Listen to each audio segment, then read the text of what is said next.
रात्र नाही स्वप्न बदलते, दिवा नाही वाद बदलते, नेहमी जिंकण्याची आशा ठेवा मित्रांनो, नशीब बदले ना बदले पण वेळ नक्कीच बदलते। नमस्कार रसिक श्रोतेहो, मी प्रज्वल दीपक देशेट्टीवार स्पीक इंडिया स्टेजवर विषय मांडत आहे, अवयवदानाचा प्रचार लोकांमध्ये केला पाहिजे का नाही। विषयाच्या अनुकूल बाजूने बोलत असताना जेव्हा मी विचार करतो ना मॅम, जेव्हा विचार करतो ना सर, GMC नागपूरमध्ये जेव्हा 15 दिवसच्या आधी 12व्या वर्गात शिकत असलेला एका मुलाचा जेव्हा किडनी जेव्हा त्याचा शस्त्रक्रिया केल्या जाते, तेव्हा डॉक्टर त्याला सांगतात किडनी आपल्याला चेंज करावी लागते, तेव्हाच ह्या अवयवदानाचा हेड असलेल्या मुंबई क्वार्टर्सवरून जेव्हा त्याला कॉल येते ना, तेव्हा त्याचं जे अवयव मॅच झालेला आहे, तेव्हा त्याला मला आनंद होतो आणि सांगण्यास आनंद होतो की त्याचा जीव वाचतो। तेव्हा मला हे टॉपिक अवयवदानाचा प्रचार लोकांमध्ये केला पाहिजे का नाही, हे अनुकूल बाजू मला सांगण्यास आवडते। याच्याही पुढं मी जेव्हा विचार करतो ना मॅम, भीमसेन जोशी एके ठिकाणी असे म्हणतात, जे का रांजले गांजले त्याचे म्हणे तो आपले, तोची साधू ओळखावा देव तेथेच जाणावा। म्हणजे तर काय, अवयवदान हे सर्वात श्रेष्ठ दान मानले जाते। म्हणजे तर काय, स्वतःला आपण अवयवदान 2 प्रकारे केल्या जाते। अवयवदान आपण जिवंतपणीही करू शकतो आणि मेल्यानंतरही करू शकतो।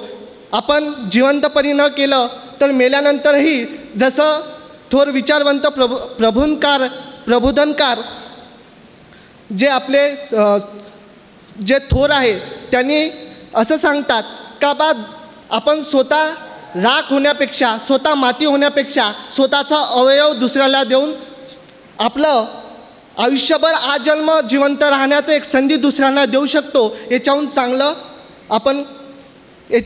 आपण नक्कीच करू शकतो। म्हणजे अवयवदान करणे हे या काळाची गरज आहे। कारण स्वतः आपण प्रज्वल देशेट्टीवार जेव्हा मेला, जेव्हा मरण, तेव्हा स्वतःचा राख, स्वतःचं माती होण्यापेक्षा माझा अवयव मी दुसऱ्यांना देऊन मी कसं जिवंत ठेवू शकतो, हे सगळ्यात मोठं आणि सगळ्यात महत्त्वाचं आजच्या प्रचारासाठी महत्त्वाचं ठरत आहे।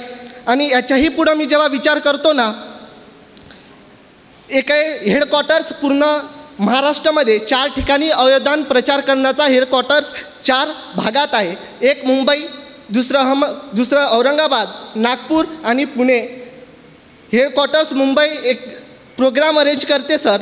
ते अरेंज का करते, कारण की जेव्हा आपल्याला एक शोकांतिका असते आपल्या मनात का बा, आपण जेव्हा एका दुसऱ्याला अवयवदान करतो, तेव्हा आपलं तरी शरीर कुठतरी खालवत असेल, थोडं आपलं शरीर, आपलं अवयव, आपलं हेल्थ थोडं कमी होत असेल, पण तिथे त्यांनी असं सांगून देतात का बा, जो डोनेट करतो त्यालाही धावाला लावतात आणि जो डोनेट करून घेतो त्यालाही धावाला लावतात। म्हणजे तर काय, जेव्हा तो दोघंही धावतात ना, तेव्हा त्या लोकांना त्यांना सांगतात का बा, तुम्ही अवयवदानही करून तुम्ही जिवंत राहू शकता।